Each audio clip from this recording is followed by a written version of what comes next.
Hello mga mima ko, kumusta? Another day, another mini vlog. Ilang araw din talaga na hindi nga ako nakapag mini vlog dahil nga ulit-ulit rin kasi akong inatake ng aking asma mga mema ko at sumabay pa nga ang sakit nga sa aking ngipin. Kaya ayun, hindi ko talaga pinilit ang sarili ko na makapag mini vlog pa nga ako at makapag-edit at makapag voice over. Tulog pa pala dyan ng dalawang bata, alas 5 pa lang yan dyan ng umaga mga mema ko at nagbukas nga lang ako ng mga bintana katapos nagdiretso na rin ako dito sa kusina. Akala ko nga marami pa nga itong tira naming kanin ni Kuya kagabi. Iinitin ko na nga lang sana, ang kaso nga lang mukhang hindi na nga rin naabot sa tanghalian. Kaya eto, inilagay ko nga lang sa lagayan itong tira naming kanin kagabi tapos magsasaing na nga rin ako ulit. Pero bago yun, syempre, huhugasan ko nga lang muna pala itong aking pagsasaingan. Alam nyo mga mema ko, na miss ko rin talagang mag voice over kahit ilang araw lang talaga na hindi nga ako nakapag-upload ng aking mini vlog. Sa mga lumipas na araw rin kasi, 'di ba, panay ulan kaya ayun, inatake talaga ako ng aking asma. Kaya nahirapan din talaga akong kumilos-kilos mga mema ko kasi palagi nga akong hinihingal. Mabuti na nga lang din mga mema ko at meron nga akong portable nebulizer. At isa pa, sumabay rin kasi itong aking ngipin at napakasakit. Gusto ko nga sanang magpabunot, ang kaso nga lang ay hindi nga raw pwede. Kailangan daw kasi 1 taon na si BBC yan bago nga raw din ako magpabunot ng aking ngipin. Tapos ko nga palang maisalang yung sinaing eto at ito namang mahugasin ang sunod ko ring inasikaso. Ito nga yung kinainan namin kagabi ni Kuya, ang kaso nga lang hindi ko na talaga nahugasan kasi sumasakit ang ngipin ko at panaiyak rin si BBC yan kapag iniiwan. Kaya minsan pahirapan din talaga ako kapag maglilinis ng bahay o gagawa nga ng mga gawain. Anyway, natapos na nga rin pala ako sa paghuhugas kaya ayan, nagpunas na nga rin pala ako. Tapos ayan, naripilan ko na nga rin pala itong lagayan ng dishwashing liquid kasi nga konti na nga lang din at mauubos na. At habang tulog pa nga ang dalawang bata, eto at magluluto na nga rin ako para nga sa ulam namin ni Kuya ngayong umaga. Nagayat nga lang pala ako dyan ng sibuyas at luya tapos eto, iginisa ko nga lang dahil dagdagan ko nga kasi ng sabaw itong Unipack para hindi nga rin kami mabitin.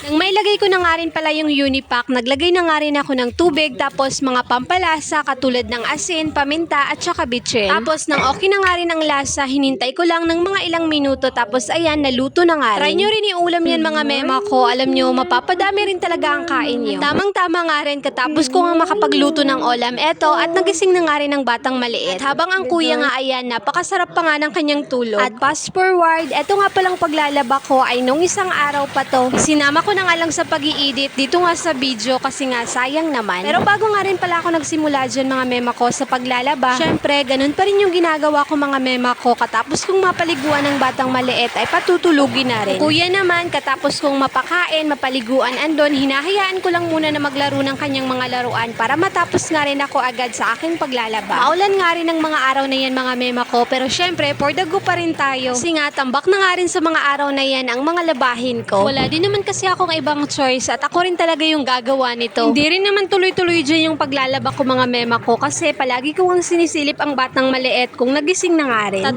beses ko nga palang binabanlawan yung damit na yan tapos last na rin sa downy.